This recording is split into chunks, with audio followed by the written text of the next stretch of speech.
Institute Lecture Series and IIT Roorkee, I extend a very cordial welcome to the chief guest, Dr. Aftab Seth. And I now request our director, Retd, to welcome him by offering a bouquet.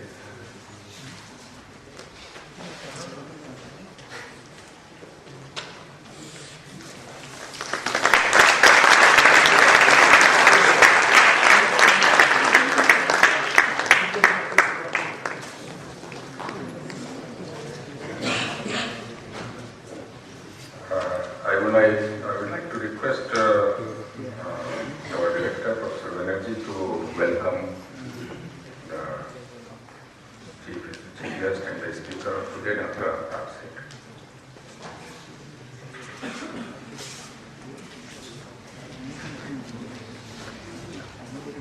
Thank you, Professor Jain.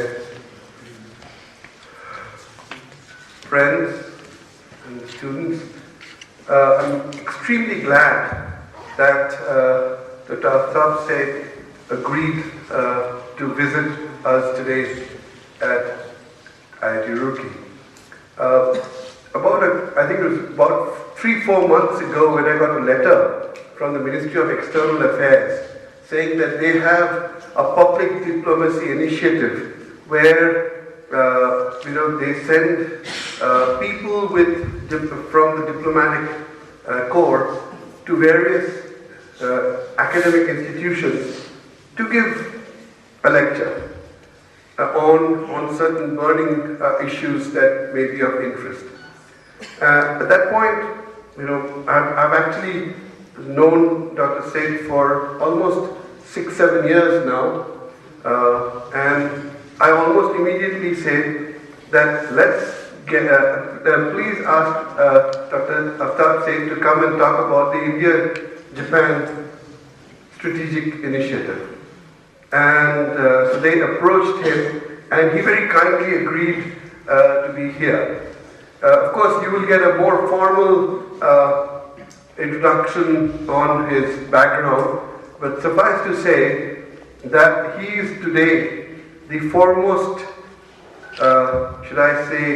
policy maker who understands, from an Indian perspective, who understands Japan the best. Because he was the Indian ambassador to Japan, and after that he spent quite a few years in Japan at Keio University, which is the oldest university in Japan, just like we are the oldest technological university in India. He spent over there where he started the India Center and headed the India Center, and even today he is associated with them. And so, who best to discuss Japan? And the reason why Japan is because I think over the last couple of years, Japan and India have entered into a new relationship, and therefore there are several opportunities where even we could participate in the India-Japan kind of dialogue. Just wanted to mention to all of you that in fact there is a Japanese company who is very, very interested in setting up a center in IIT Roorkee, and they've chosen IIT Roorkee over many other places where they could set up that center purely because we had it. So that's one aspect. The other aspect is the universities in Japan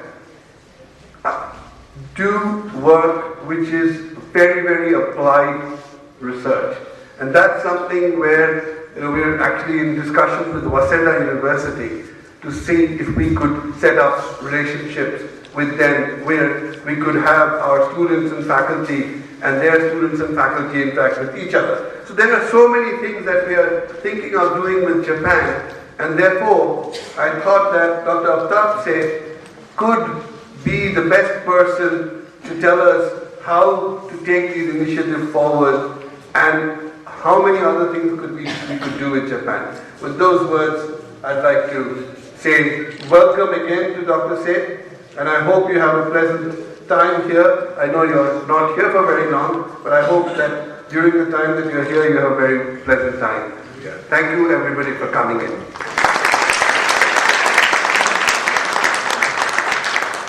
Thank you, sir. It is now my great privilege and honor to introduce Dr. Aftab Seth. I have a very long CV, but I will just make it short and take few minutes of time.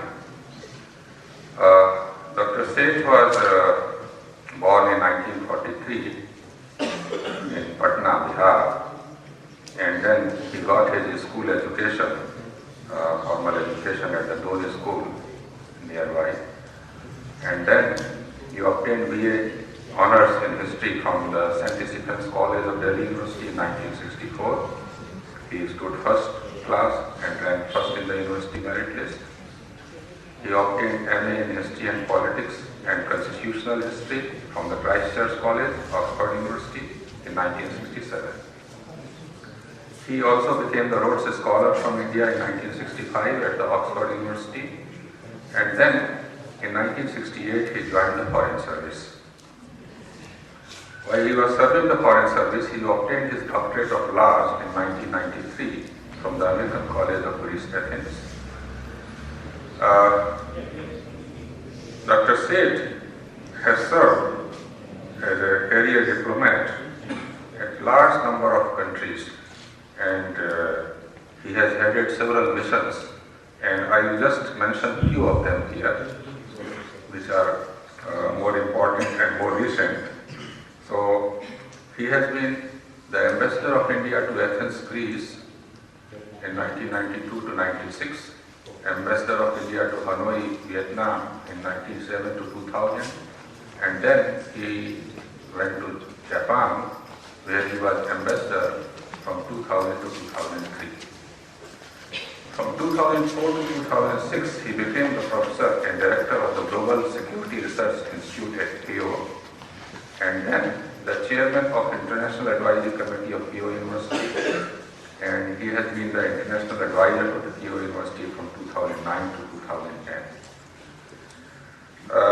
Dr. Seth is very fluent in many foreign languages.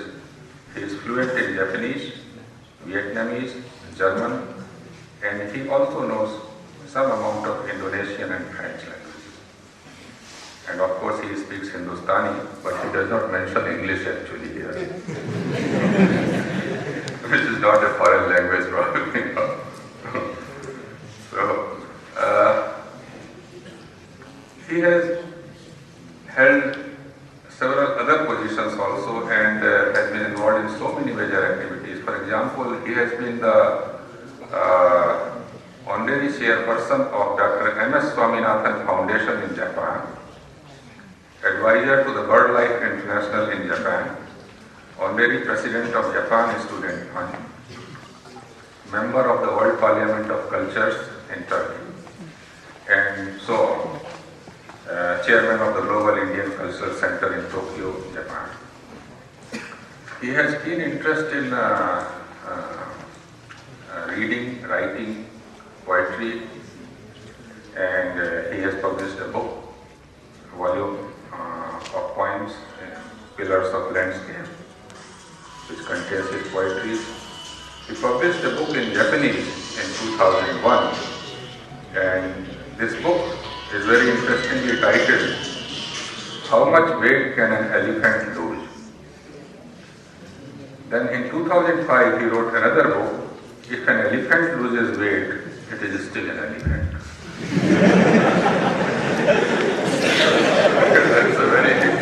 That's a very interesting title. So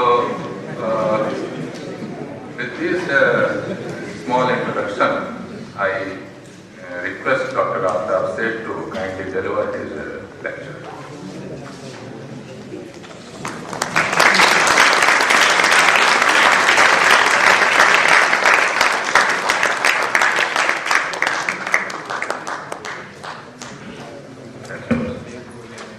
Thank you.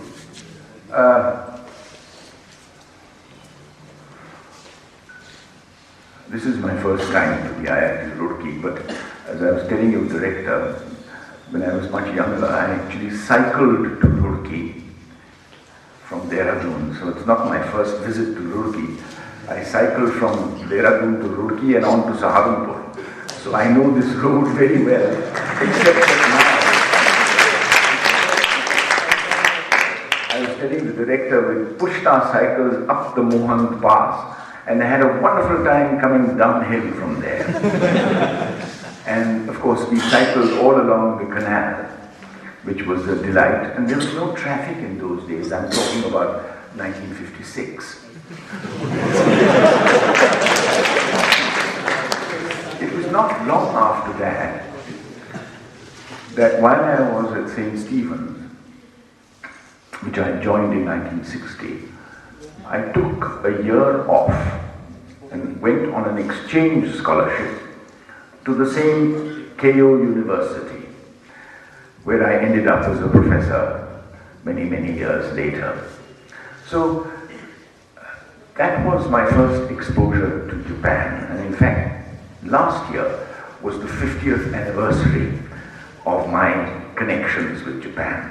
And I'm now writing a book on my half-a-century connection with Japan, which will start actually even before 1962. Anyhow, that's me and Japan, but India and Japan, we go back a very long way. We go back 1500 years. There was a man called Prince Regent Shotoku, who was the regent for the Empress. And he is the one who introduced into Japan the message from India, the message of compassion, brotherhood, universal peace, which came in the shape of the message of the Buddha. And it came through China, through Korea, and then up into Japan. So while it came to China 2,000 years ago, it took another 500 years before it came to Japan. But once it came, because of the imperial patronage of the imperial house, which is a highly respected institution in Japan even till to this day, it spread wide and it spread thoroughly into Japan, and it coexisted with their own religious tradition, which is Shinto, which is very much like our own tradition of seeing the same life force in trees, in plants, in mountains. They also believe that the gods live in the mountains, and therefore no Japanese will ever build his house on a high hill, because that's the abode of the gods. Now, you see this connection between us right up to Japan, all through South and Southeast Asia. Tagore, Rabindranath Tagore, from the state of your director, but he belongs to the entire world. And he was an intrepid traveler. He traveled to all parts of the world, Latin America, most countries in Asia, and so on. He went to Japan 5 times. On his first visit, he won the Nobel Prize for Literature, as you know, in 1913. And during the First World War, in 1916, he traveled to Japan and he gave a lecture at my university, from where he received an honorary degree. I'll read you a small extract of the lecture that he gave in 1916, almost 100 years ago. It says, "The whole of Eastern Asia, from Burma to Japan, was united with India in the closest of ties. No difference of language or customs hindered us in approaching each other heart to heart. Our arts and literature put on new leaves and flowers under this sunlight of united hearts." Now, for those of you who will be fortunate enough to see them, you have only to see the Shwedagon Pagoda in Rangoon, temples of Bagan in North Burma, the Emerald Buddha in his sleeping position in Bangkok, the great temple of Angkor Wat in Cambodia, the biggest stupa in the world in Borobudur in central Java, the Chang temples of central Vietnam, the Wu Tai San, which are the 5 great hills in the Shanxi province, from where Huenzhang started his journey to India in 600 AD in the time of Harsh. Was it Harshvardhan? Yes. So, those 5 great Lama temples on these 5 hills, and that great temple in the city of Kyoto, the old imperial capital of Japan, called Sanju Samgyendo, where 1,000 Indian gods are lined up inside the temple. You have to see this to understand that what Tagore was saying is absolutely correct. There was this organic link between us, and it was a link of love. It was not conquest. As an ambassador of China in 1945, Ambassador to Washington said, India is the only country to have conquered and dominated China for 20 centuries and never sent a single soldier across the border. That's the Chinese acknowledging that. That was in 45, when Chiang Kai-shek was in power. I don't think the Chinese of today would acknowledge it with as much generosity as that man did. But the influence was very strong. In fact, this Shotoku, Prince Shotoku, he promulgated a new constitution for Japan, which Amartya Sen, the Nobel Prize winner for economics, has said is one of the most democratic constitutions. 500 years before Magna Carta, which is considered to be the Magna Carta of King John, which is considered to be the opening of democracy in the West. Here this man brought in this constitution, and what was the inspiration? It was the Buddhist inspiration of discourse, debate. You know that Buddha never laid down the law. He never said, this is my Veda. No Vedas. Buddha said you have to test, which is what you boys and girls are doing here in the IIT. Test everything that I say in an empirical way. Test, satisfy yourself that it is right. Now that is what Shotoku took from the Buddhist inspiration of India and inculcated into his constitution the habit of discourse, debate, consensus. That was the Buddhist tradition. Along with that also came Indian mathematics, Indian astronomy, Indian astrology, Indian medicine, Ayurveda, and Indian textile techniques. The famous tie and dye of Rajasthan, in Japan it's called shibori, which means exactly the same thing, to tie. And calico is in Japan called sarasa. So textile techniques also came into Japan along with Buddhism. So there is a very strong link. And my university was founded in 1858. In 1868, there was a thing called Meiji Restoration. We don't need to go into that. But after that, 260-year-old isolation of Japan under the Tokugawa rulers, where they were by and large cut off from India, except the Dutch were allowed a trading post near Nagasaki, and the Dutch had a trading post in Bengal near Calcutta called Serampore. So through Serampore, Indian goods continued to flow into Japan, and Japanese lacquer and other beautiful handicrafts of Japan came into India. So that link remained alive. But even before the Meiji Restoration, there was another link from India, and that was through Goa, a man called St. Francis Xavier. Anyone heard of him? Yes. There are lots of St. Xavier schools in India, in various cities, including one in Patna and one in Calcutta. St. Francis Xavier, who was a Portuguese missionary, established himself in Goa and then went to Malacca in the Malay Peninsula, up through China to Canton, and then came to the southern Japanese island of Kagoshima. Kyushu is the southernmost island. There were two cities, Miyazaki and Kagoshima. He came and established himself there. So there was a strange triangular link between Japan, Goa, and Rome.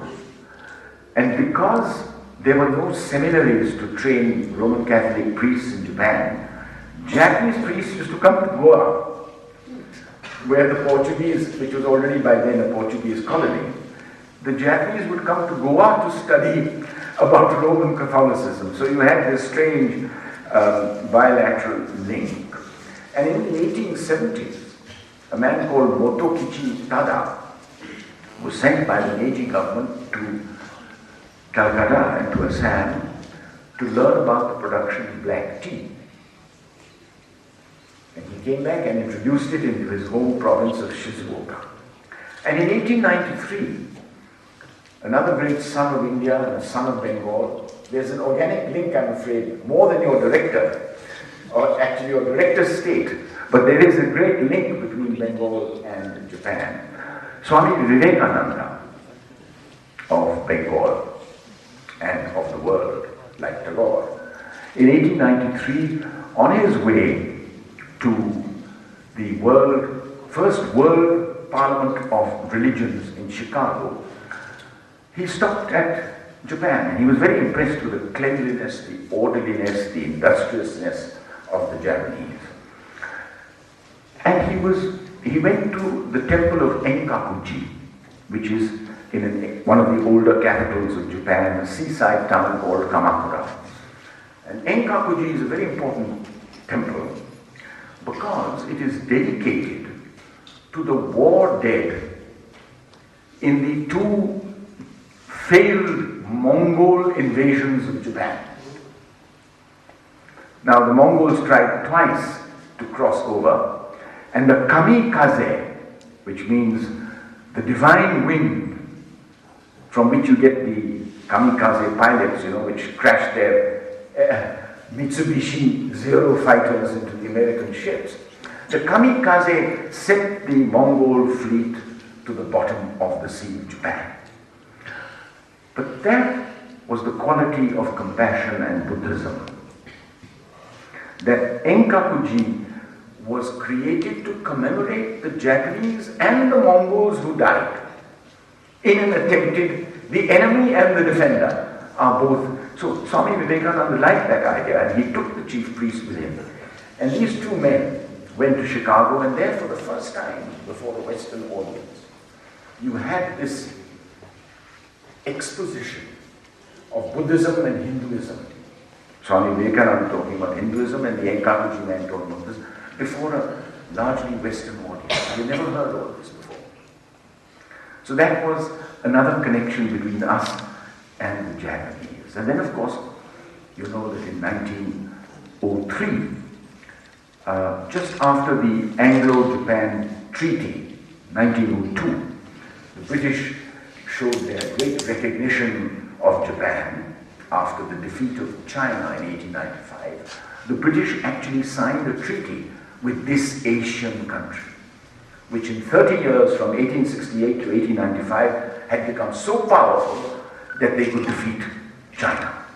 So in 1902, the British signed a treaty with Japan, and in 1903 is created the India-Japan Association, rather the Japan-India Association, which was really meant to promote trade between British India and Japan. But it had two very important people in those 20s and 30s, in the early part of the 20th century, one was Count Okuma, Shigenobu Okuma, the founder of Waseda University, with which IIT Roorkee is now trying to have links.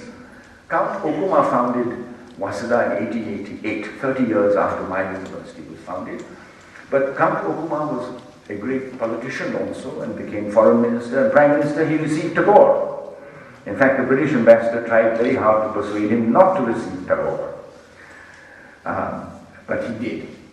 And Shigenobu Okuma, and then there was a man called Eiichi Shibusawa, who founded many companies, big Japanese companies, including the NYK, the Nippon Yusen Kaisha. NYK is the biggest shipping line of Japan, and that was responsible for bringing trade between Japan and Calcutta to begin with. And of course later in Bombay the Japanese had established a consulate in 1898. But in Calcutta in 1929 they established a Japan exhibition center to showcase Japanese products. And the result of this was that by 1939, India was Japan's third largest trading partner. America, China, and then India. And our parents' generation, remember, they always tell us, my parents used to tell me how the goods of Japan used to flood the markets. And there were other links. There are links of Rash Behari Bose. I don't know how many of you have heard of Rash Behari Bose. He was a revolutionary leader. He was suspected of having thrown a bomb at the British Viceroy Lord Harding when he was passing through Kashmiri Gate in Delhi. He escaped to Japan, disguised as a member of the Tagore family, and he found refuge in Tokyo in the home of a very notorious right-wing assassin called Mitsuru Toyama, who headed a thing called the Black Dragon Society, which had to its credit several leading civil and military rulers of Japan whom they did not like, whom they suspected of being too liberal. So they bucked them off. Now the British ambassador went to the Foreign Office and said, please help me to get Rash Behari Bose out because he's wanted in India for trial as a suspect in the Lord Harding case. And the Foreign Office said, very sorry, no Japanese policeman will even enter the street where Mitsuru Toyama lives. Such was his fearsome reputation. And so, Rash Behari Bose married a Japanese woman called Nakamura, and he founded the first Indian restaurant in Tokyo. And I attended the 70th anniversary of that. It's run by Rash Behari Bose's daughter. And he set up his own chicken farms and onion farms and potato farms, and it's the first Indian restaurant in Tokyo. Now don't forget, another important link with us, indirect but important, in 1905, the Japanese, having defeated the Chinese in 1895, 10 years later, they defeat the Russians. Now this is the first time that a small Asian nation of about 30 million people defeats a huge white European empire. The effect of that was electric all through Asia. Here in our National Congress, it is the same year as the partition of Bengal. Our National Congress split between those who wanted to follow the Japanese example and those who wanted to follow a more constitutional path. In Vietnam, Phan Boi Châu, a great nationalist, traveled to Japan and met Okuma, who was foreign minister, prime minister by then, and said, give us weapons to fight the French. Indochina was a French colony from 1888 onwards. So Okuma said, no, I will not give you weapons. I will give you a much more powerful weapon than guns. I will invite 100 young Vietnamese to study at Japanese universities. So 100 young Vietnamese came. Indonesia, the same story. So what I'm trying to say is that the history of the 20th century was full of interactions at various dimensions. During the Second World War, you remember that Subhash Chandra Bose, again Bengal, came to, after being rebuffed by Mr. Adolf Hitler in Germany, he arrives in Japan and Prime Minister Tojo is more sympathetic and he says, yes, I will give you material help and you set up the Indian National Army, which he did.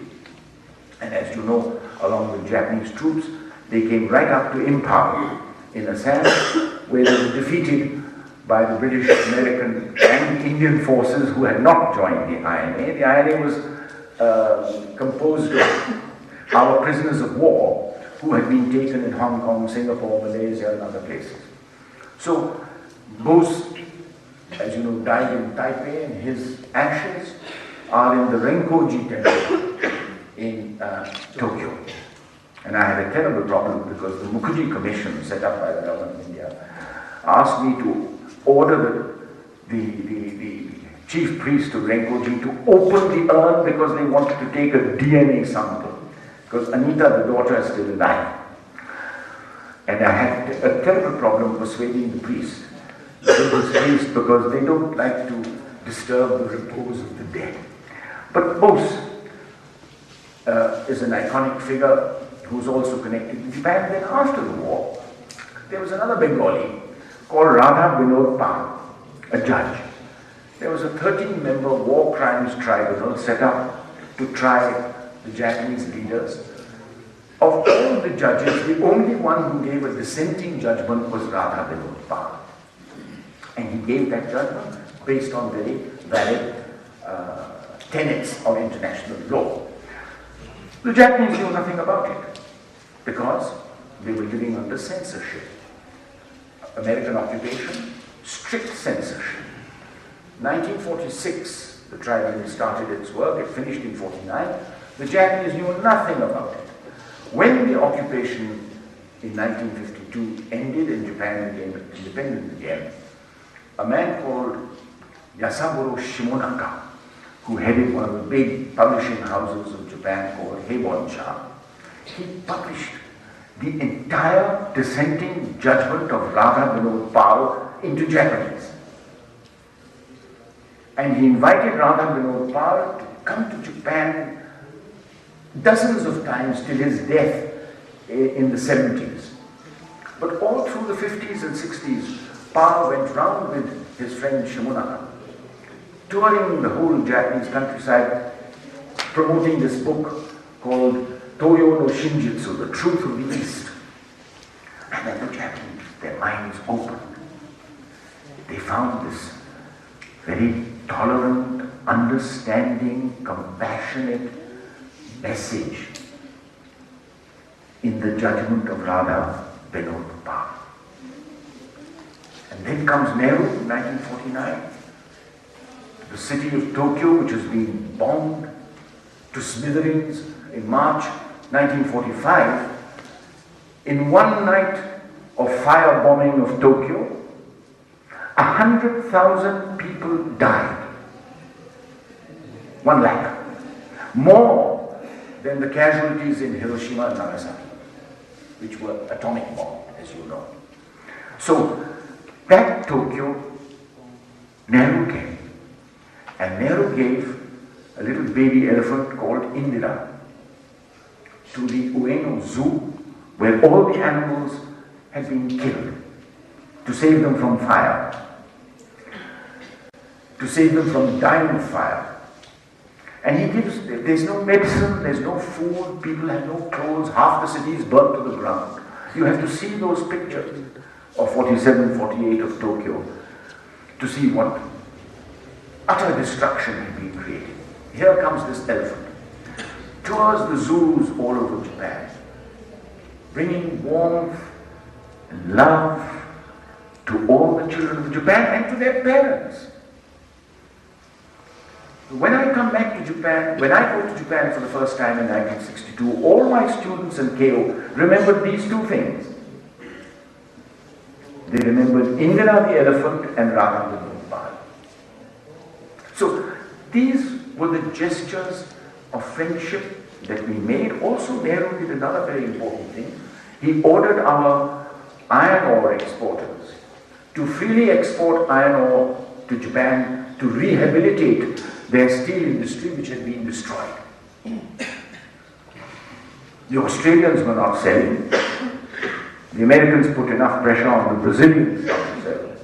So we became the most important source of iron ore for the rehabilitation of the Japanese steel industry. They remember that.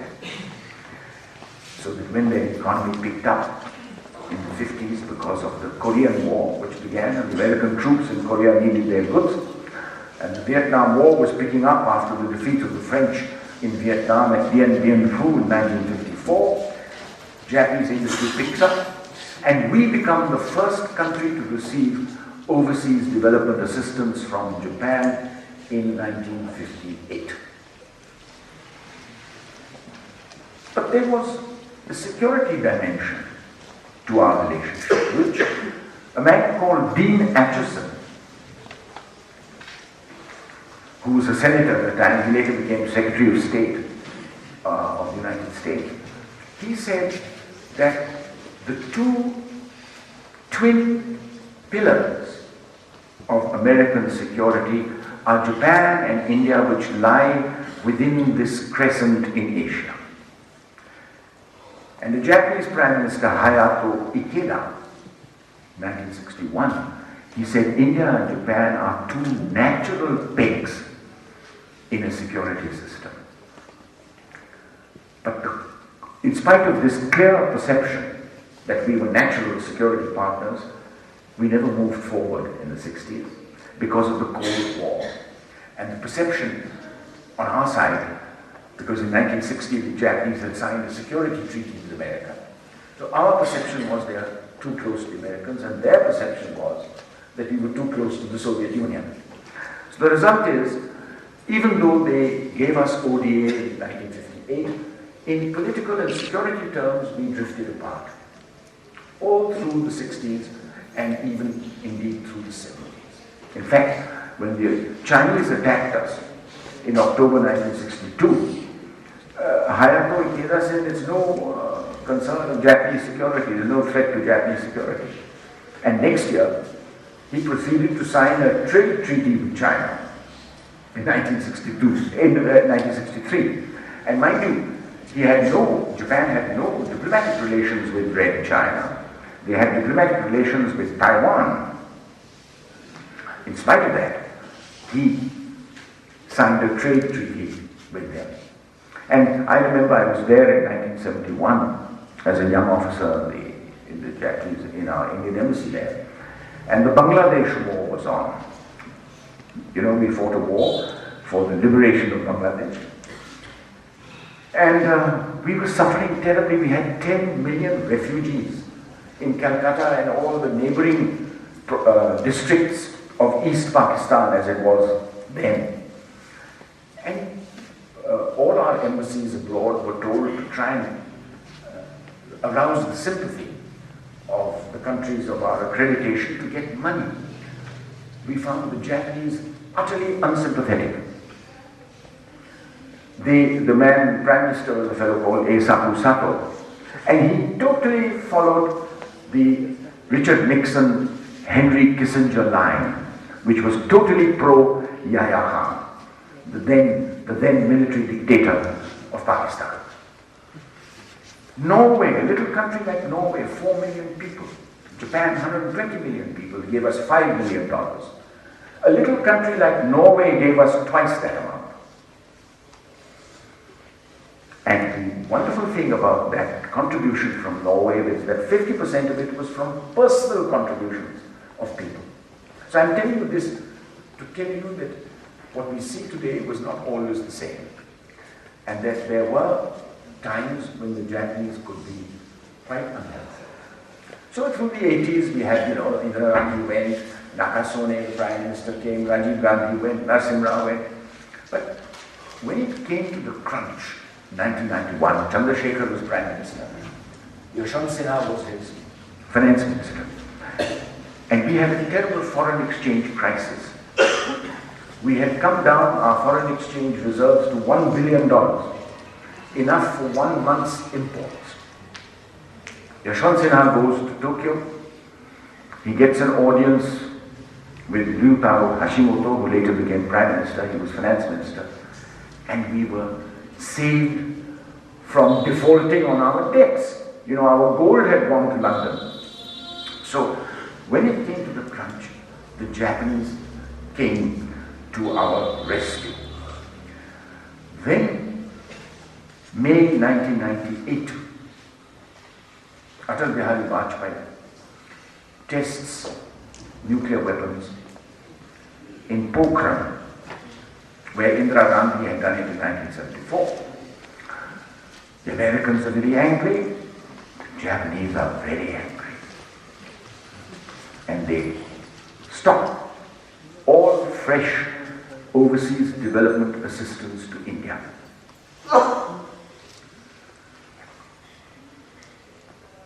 It was a big problem.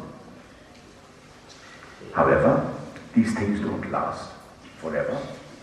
And in 1999, a Japanese ship called the Alondra Rainbow was traveling in the Indian Ocean, and it was hijacked by Indonesian pilots. Had a very valuable cargo of aluminium ingots. And these pirates put the crew, the Japanese crew, into a lifeboat and set them adrift. With no food, no water. What the pirates didn't know is that in the lifeboat was an SOS flare, which when they were a respectable distance from the hijacked ship, they shot it, and who should have rescued them? The Indian Coast Guard and the Indian Navy. And the Indian Navy not only rescued those poor unfortunate Japanese crew members, but they also arrested the ship. And they brought it to Bombay.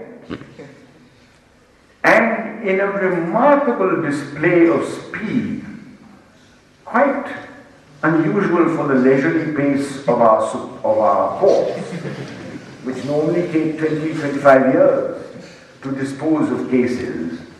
Here, in this special court in Bombay, these Indonesian pirates were not only tried, they were put in prison.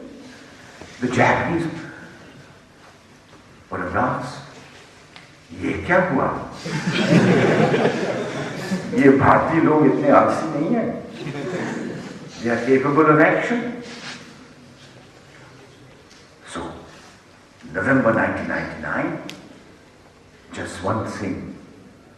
Foreign Minister is invited to come to Tokyo.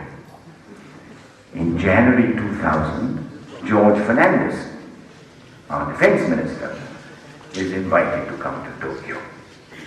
In March 2000, Bill Clinton comes on his 5-day love fest to India. You remember how he spoke in Parliament and all the women loved him. They were all trying to reach out his hand. It was after the Monica Lewinsky event, so he had quite a reputation. And Bill Clinton from here goes, after 5 days, he spends 5 hours in Islamabad to get onto television and scold Pervez Musharraf for killing democracy. Tokyo was watching all this.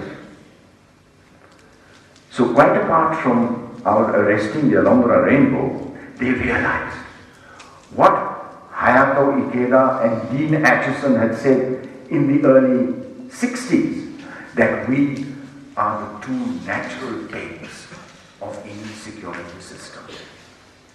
So, in August 2000, Yoshiro Mori, Prime Minister of Japan, comes to India after a gap of 10 years. The last Japanese Prime Minister to come to India was Kaifu in 1990. After 10 years, a 10-year gap, he comes. He breaks the ice. He signs an agreement, and I was ambassador in Vietnam at the time, and I was called by the MEA to attend the Modi visit so that I could get to know him, which was very helpful because it helped me in my work as soon as I arrived in Japan 2 months later. Modi comes, signs a global partnership for the 21st century with India and Japan. And then starts this process. Time. Time? Are you dying to go and have your tea now? Do you want to hear this nonsense a little more? Yes, sir. More nonsense? Yes, sir. All right. So, Modi comes and we sign this partnership. Slowly the visa regime loosens up and young boys and girls like you, IT experts, start trickling into Japan. Atal Bihari Vajpayee comes in December 2001 to Japan, renews the global partnership with, by then it's Prime Minister Koizumi, Junichiro Koizumi, who is a graduate of Keio University, by the way. So was that Hashimoto who stopped our ODA in 1998 with the nuclear blast. Anyway, so Vajpayee comes and we have the first comprehensive security dialogue with Japan in July 2001, where our ministries of external affairs and defense and the uniformed officers of our Navy and our Army and Air Force meet together to discuss in a comprehensive way security issues relating to the world. We have our first joint Coast Guard exercises. We have our first naval exercises. And this begins the security relationship which will expand over the entire decade. In April 2005, Koizumi comes to India. And with, by then it's Manmohan Singh. Vajpayee has lost the election in 2004. With Manmohan Singh, he signs an important agreement for the development of the Delhi-Mumbai Industrial Corridor. Now this is a huge territory covering 6 states, 1,483 square kilometers, which is the size of the biggest Japanese island of Honshu. And here they have built a dedicated freight corridor which is almost done. And in Neemrana, and I'll end with just telling you what Abe and Manmohan Singh decided when he came for Republic Day in January. But in Neemrana, there's a big Japanese complex of industries. So that happened. Actually, it took 2 years in the making. But when this Shinzo Abe came in August 2007, the agreement was actually signed and work began in earnest, and it's going fairly well. Another important thing happened which concerns you in 2007 August. It concerns all the IITs, or some of the IITs. We had the first conference of Japan, India, university leaders. Your former director Ashok Mishra of IIT Bombay, the MS Anand of IIT Madras, and Sanjay Dhande of Kanpur, and I think it was Surendra Prasad of Delhi, were amongst the 4 IITs represented in those 13 people on the Indian side. I was, by the way, on the Japanese side, because I was assisting my president of my university. I was an international advisor, and there was Shekhar Chaudhary of IIM Calcutta, and various other people, University of Hyderabad, not the IIT Hyderabad that didn't exist, and Central University, Delhi University, JNU and so on. But what we did at that meeting was that I linked KU with 11 of our top universities, including all the 4 IITs that were present at that meeting. So that happened in 2007. Now, before that meeting, Manmohan Singh had gone in December 2006 to Tokyo, and the global partnership was expanded into a global and strategic partnership. This had great significance because in April 2007, off the coast of Okinawa, the navies of Japan, India, and the USA had joint exercises. Guess who didn't like that? Yeah. And then, in September of 2007, in the Bay of Bengal, Japan, India, and USA are joined by Australia and Singapore. Guess who didn't like that? So, as a result, for a couple of years, we went a little slow on this. Anyhow, that is what it was. Now, we had lots of other things going. We had the first head of the Indian Army, General Padmanabhan, first Indian Army chief to visit Japan, August 2001. The first Japanese Air Force chief came to India in December 2003. But you know why he was very important for us? Because we had 2 Ilyushin aircraft, those Russian things. They're probably using them in Ukraine. Those Ilyushin aircraft were going to Alaska, carrying Indian troops for snow warfare training with the American Army. This is in 2002, the year of our 50th anniversary of India-Japan diplomatic relations.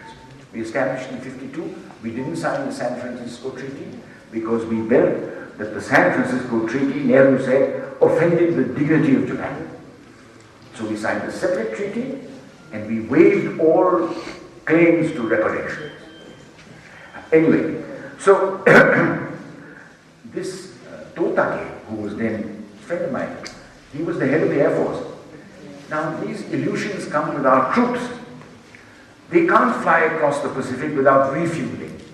The only place they can refuel is Japan, but Japan has never allowed any military aircraft of any country other than the United States to land on a Japanese airport.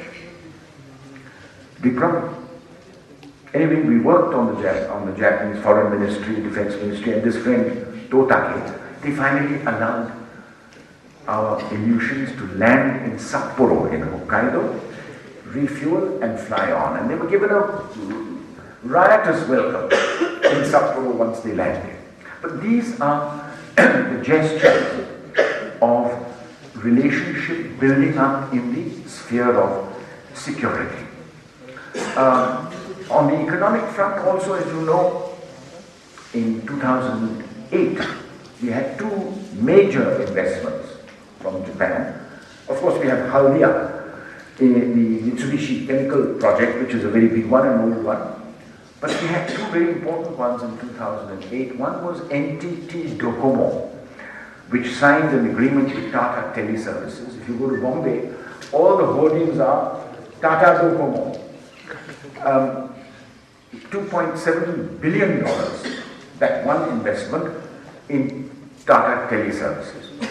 And the other big one was Daiichi Sankyo, $4.8 billion into Ranbaxy, and bought out Ranbaxy.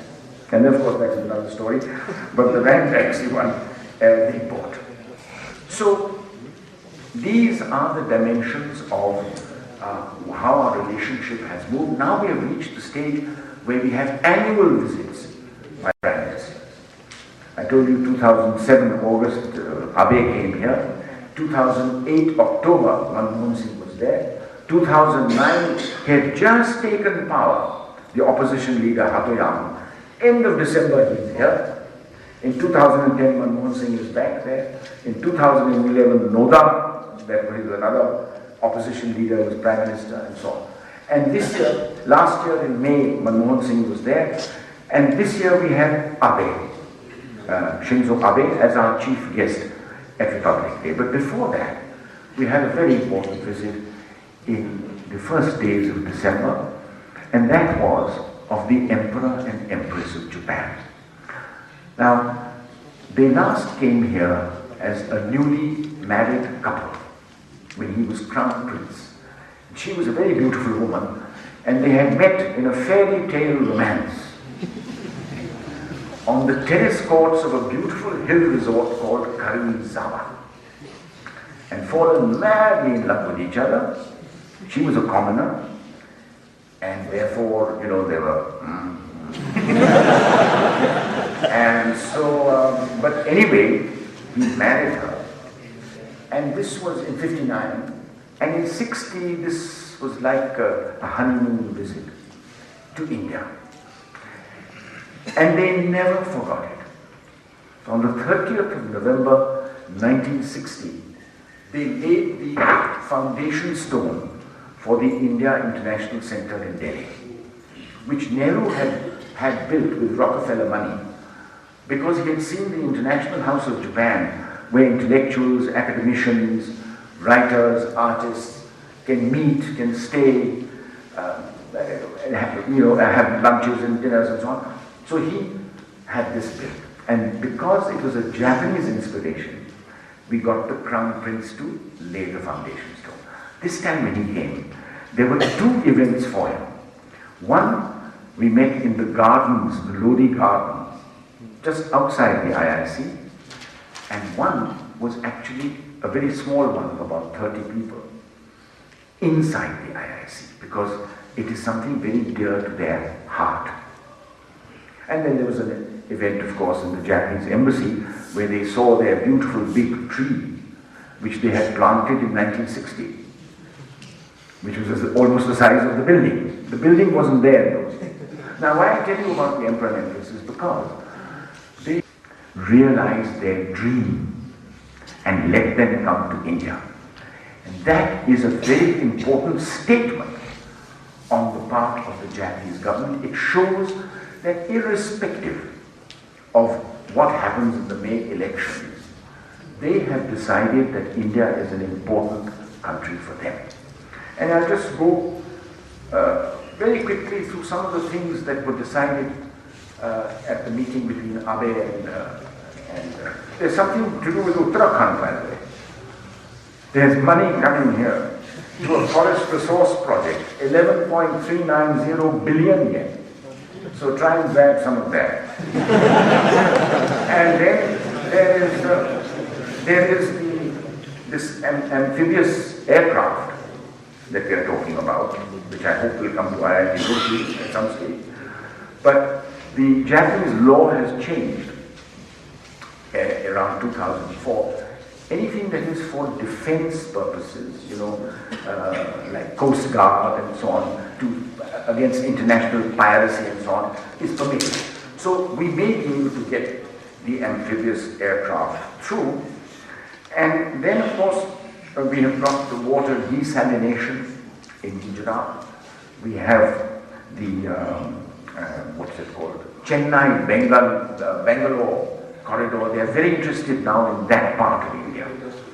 Nissan has put up a factory in Madras, and they are building a dedicated corridor there. They're also building a fast train in Ahmedabad. So there are lots of things happening there. High-speed railway on the Mumbai-Ahmedabad route, one of the Shinkansen. Their technology, railway technology is fantastic. The Chinese have also done some quite good things with their railways, but the Japanese are the ones who started it. And the important thing came of this visit. We invited them to come to Arunachal.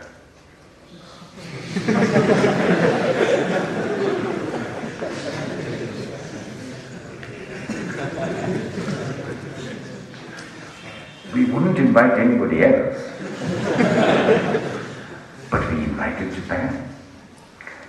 does it mean?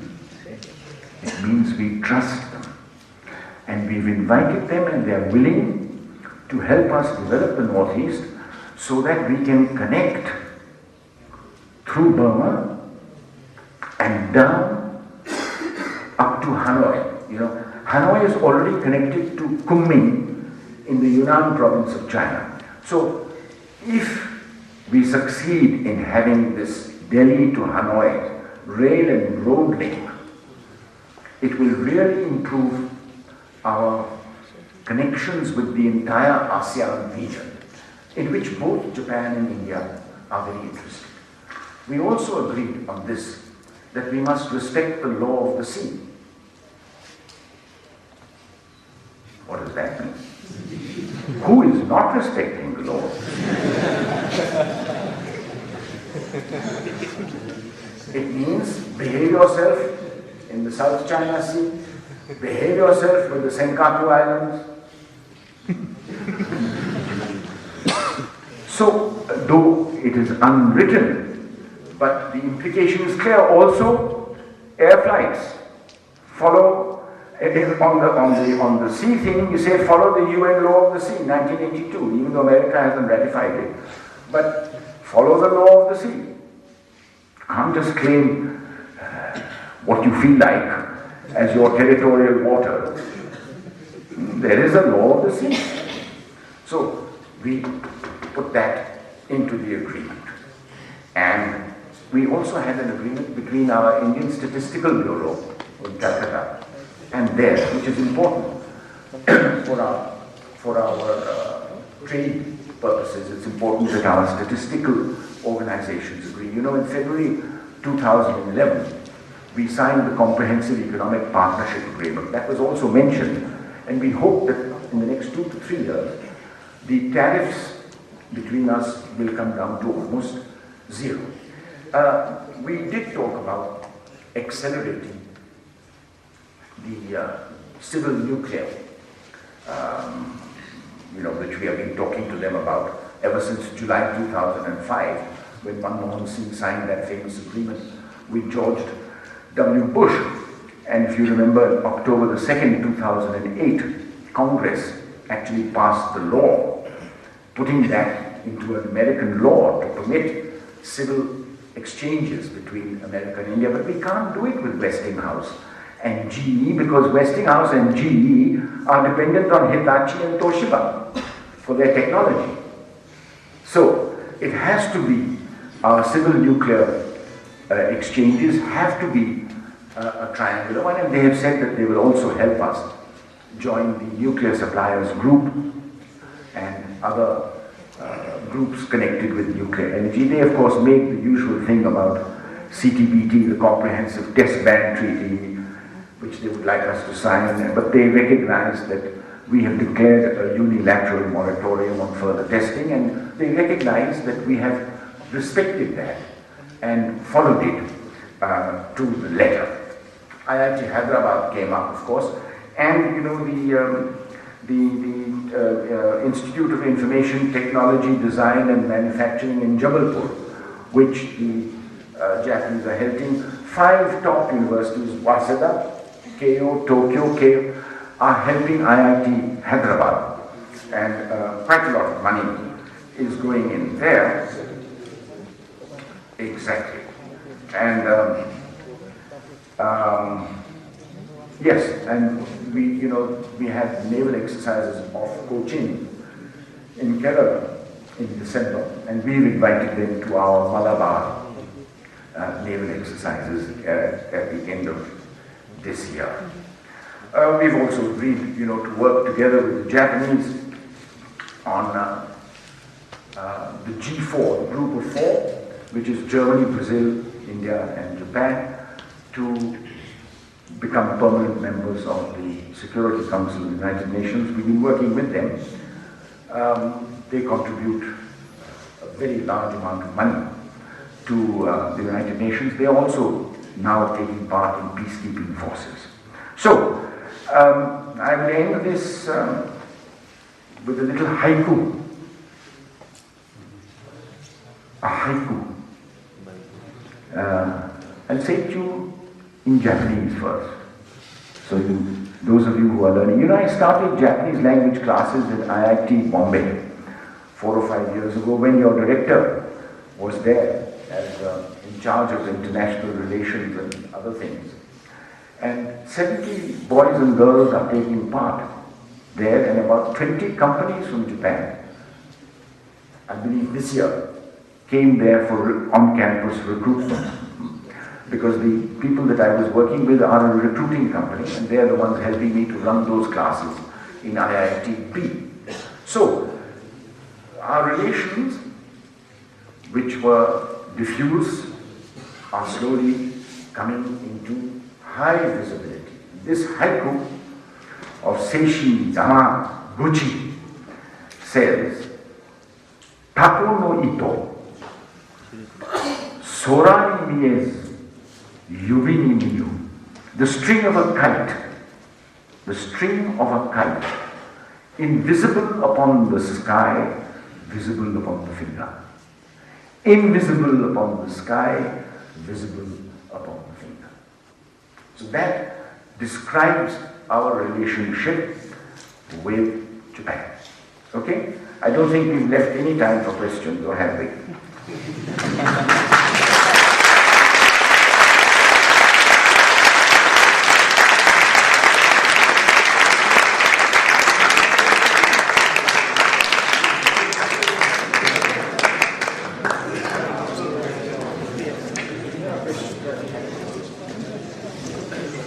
Thank you very much, sir.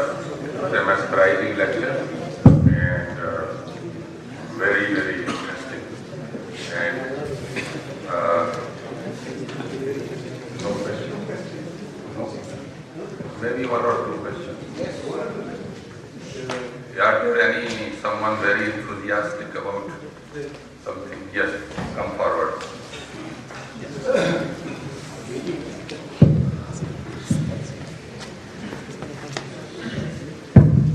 Good evening, sir. Warm greetings from IIT Roorkee.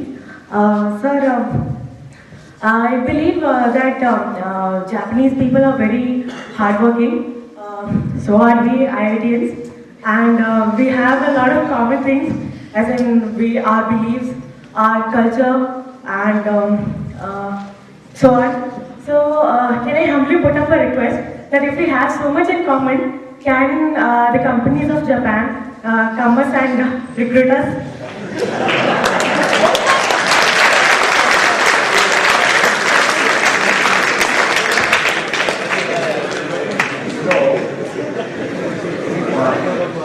You see, Osamu Suzuki, the chairman of Suzuki, is a real pioneer. He came here in 1980 when there was no liberalization. He took a great risk and he went into a public sector company, that too started by Sanjay Gandhi. But he liked Krishnamurti, who was, and R.C. Bhargav, who is the current chairman. Krishnamurti, I think, was still secretary to that. He liked them. He saw them in the Imperial Hotel. He liked them. And he took this plunge. So, of course, Maruji's had labor problems off and on, because that's in Haryana. And Haryana means labor problems. The Haryanis are not the most docile of people. But then we also have problems in Bengal. And the Bengalis are considered docile. So, no. For you to join a Japanese company, you'll have to get your director to start Japanese language classes here, like I did in IIT. That will help. Now, to go to study in Japan, in the postgraduate field, is now much easier because every university of any value conducts postgraduate classes in English. Keio, Waseda, Tokyo, Kyoto, the whole lot. They're all doing it. In fact, my university, in the Fujisawa campus, which is the high-tech campus, IT, environment, all those things, Jun Murai, who's considered the father of Japanese IT. He was the head of a committee in the late 90s, which got rid of 700 laws in Japan, and that improved connectivity overnight and made it one of the most well-connected countries in the world. So they are at Fujisawa teaching undergraduate courses also in English. So some language is important. It's not vital. I went to speak at a company called Rakuten, which is headed by a man called Mikitani. It's just bought Viber. You know the Viber chaps who like Skype. It's just bought. They have made from 2012. It's an e-commerce company basically, about the 6th largest, and they want to beat Yahoo. Mikitani has made that his goal. They have made English the official language of their company from 2012. And any Japanese employee who doesn't speak it is shown the door. Now, that's one thing. Fast retailing, which runs these chain stores called Uniqlo, they have also made English. But, you know, that's one or two. Basically, if you want to work in that country, you must have some knowledge of the language. You can work for them here. That's fine. But even working for them here, if you have a knowledge of their language, it helps.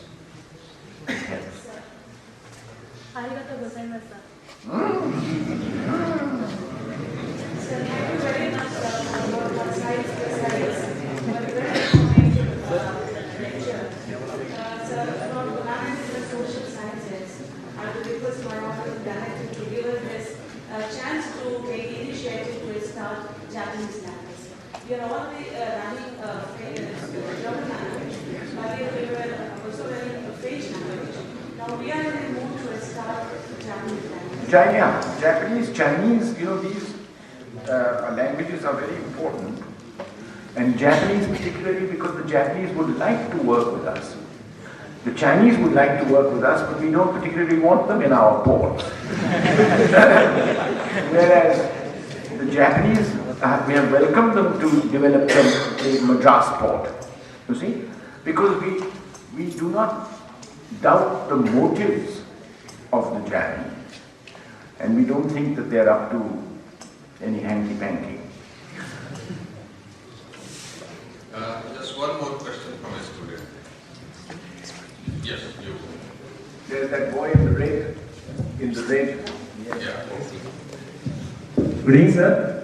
Sir, I want to ask question, sir, that don't you think that India-China relations is far more important than India-Japan relationship? Because we have a continuous boundary of over 4,000 meters.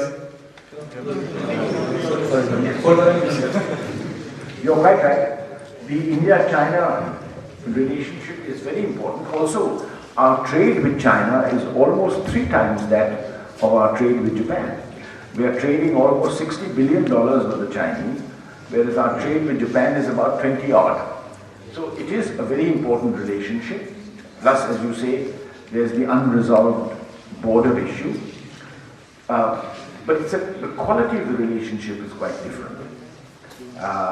And because of the unresolved issues between the two of us, it's very important that we keep a very good and trusting relationship with the Japanese. Otherwise, you know, there's a tendency for the Chinese to bully. They bully the Filipinos, you know, over that shoal. They bully the Vietnamese. They try and bully the Japanese, so the Japanese are not getting bullied yet. But the way they are behaving with the Senkaku, you know, sending ships in every day, sending aeroplanes across, provocative behavior, dangerously provocative behavior, which they're doing in the waters of the Philippines, they're doing it in the waters of Vietnam. They are building a $260 million port in Gwadar, in Balochistan, in order to link, you know, from Gwadar and Balochistan to Xinjiang and Tibet. It's 2,000 kilometers. If you go from Xinjiang, Tibet to Canton, to their own ports, it's 4,000 kilometers. So it's quicker for them from their western parts. And those are the two most restive provinces of China, as you know. In Xinjiang, you've got the Uyghurs, because it was called Eastern Turkestan until 70 odd years ago when the Chinese took it over. So the Uyghurs there and the Tibetans there, the Buddhist Lama Tibetans, very unsettled and restive provinces. And therefore they want to have this link into the warm waters of the Arabian Sea and entry into the Persian Gulf. In Hambantota, on the eastern coast of Ceylon, of Sri Lanka, building a port there. They have a listening post in Burma, a place called Sitwe. They want to watch what we are doing in our Andaman Islands. So yes, they are very important for us, but we have to be very careful of them. Thank you, sir. So my question is related to your experience in foreign services. Is it true that India doesn't show spine in foreign diplomacy and international relationships? And if yes, why so? That we don't show spine. Yeah, like we are not strict, like China has included our borders also several times, and why is it so that it is happening?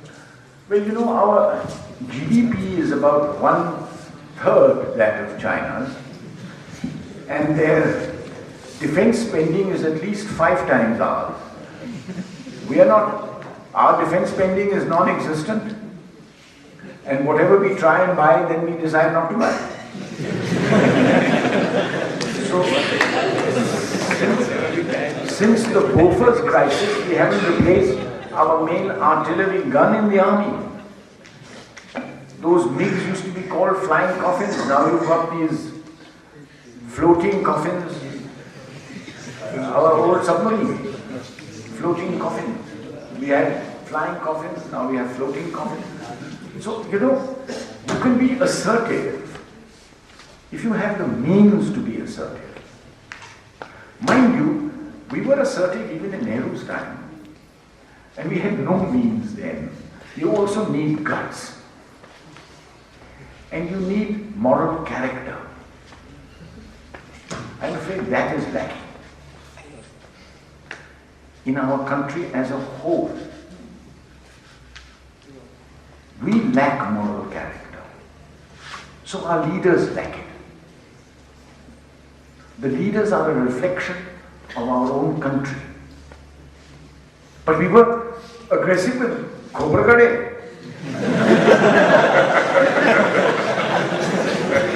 I even appeared on Barkha Dutt's program.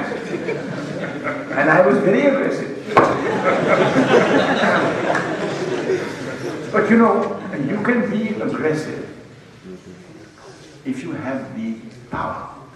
What we have to do is to build up our power, and we can only build up our power if we build up our moral character. And I hope you have some moral instruction in the IIT. Because, no really, you know, it really is shocking how many of our people, grown-up people, have no compunctions, no hesitation about doing things which are patently wrong, which are illegal and which are morally wrong, by any yardstick. You don't have to be a Hindu or a Buddhist or a Muslim or a Christian. These are wrong by the laws, by natural laws. Natural laws. You don't need to have any religion to know what is right and wrong. We have a course in the first year now on I wonder when the students take it seriously. Yeah, but you must take it seriously. You must take it seriously because otherwise you will go on electing the kind of people that we've been electing. But if you take your ethics and morals classes seriously, you might elect someone better, maybe like someone like Arvind Kejriwal.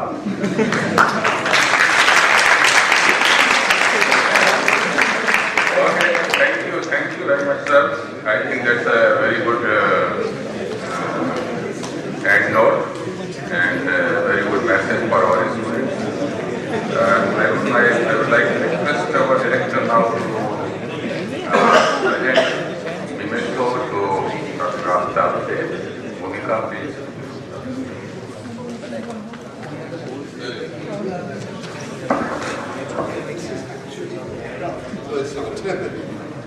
thought I was getting a plane. This is actually our main building.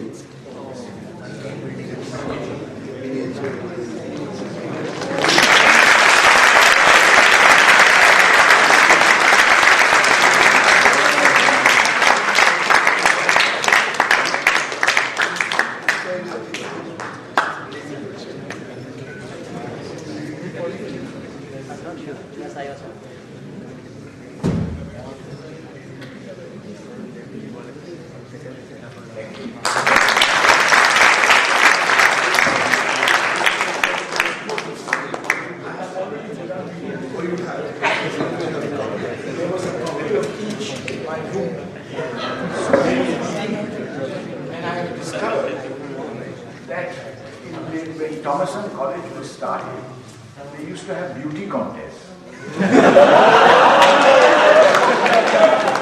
It's in one of these books. But the beauty contests were only amongst the male students.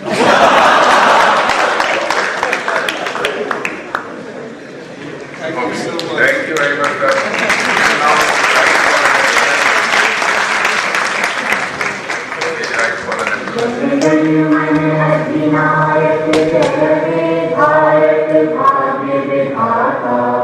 Punjab Sindh Gujarat Maratha Dravida Utkal बंगा विंध्य हिमाचल यमुना गंगा उच्चल जलधि तरंगा तब शुभ नामे जागे तब शुभ आशीष मांगे गाहे तब जय गाथा जन गण